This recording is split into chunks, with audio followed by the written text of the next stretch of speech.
I trust that you're doing fantastic. Hello and welcome to Home24 News. I am Dalila Sharon. Now, President William Ruto will today chair a high-level retreat on the African Union institutional reforms. The meeting, to be held at State House, brings together select presidents and governments from the African continent. Ruto is chairing the meeting in his capacity as the champion for the institutional reforms in the organization, a job he assumed in February 2024, taking over from Rwanda's Paul Kagame. The reforms involve revitalizing the structure, functioning, and focus of the African Union Commission, AU organs, and specialized agencies. The aim is to make these organs more effective and efficient in managing the programs of the AU. As Your Excellencies will recall, I was tasked with the role of re-energizing the reform process by ensuring the outstanding reform priorities are concluded as soon as is practicable. These reform priorities include the restructuring of the remaining Africa Union organs, institutions, and offices, as well as the study on the division of labor between the Africa Union, regional economic blocs, and states. Elsewhere, Deputy President Gathoni Wamuchomba has told governors to set realistic on-source revenue targets. Speaking earlier today, Kindiki said that while some counties have recorded significant growth in revenue, setting realistic on-source revenue will help them avoid accumulation of pending bills should there be any shortfalls. The Deputy President made the remarks in his opening statement when he chaired the 26th Ordinary Session of the Intergovernmental Budget and Economic Council at his current office in Nairobi.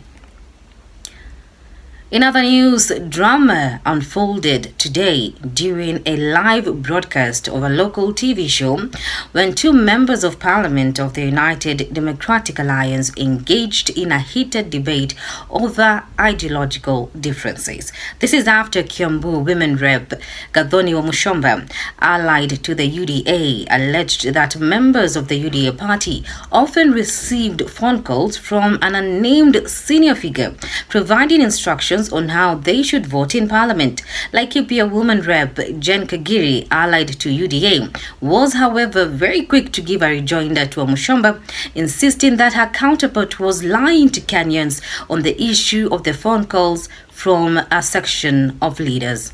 He was in that cage. It is a political cage. And every other politician, including the one seated here, they will face this camera and say they are not in that cage. But I can confess to you that no single vote that happens in parliament without them receiving a call. Please make sure you vote this way. From the majority leader, from the majority whip, from the State House, they get those calls. Moving on, some parts of the country are facing power interruption today. According to Kenya Power, the power interruption began around 9 a.m. and will go all the way to 5 p.m. The counties affected are Nairobi, Meru, and Kiambu. In Nairobi, the power cuts are affecting locals of Kahawa West, Githurai, and Nairobi West. In Embu County, Kenya Power says the electricity interruption is affecting locals of Kisima, Timau, and Kiambogo areas. In Kiambu County, customers in Matare, Kanyoni, and Gakuni are being affected. In the international news, rebels of the M23 movement say they have taken control of the city of Goma in the Democratic Republic of Congo's east. Locals have shared videos of M23 rebels patrolling Goma's main streets.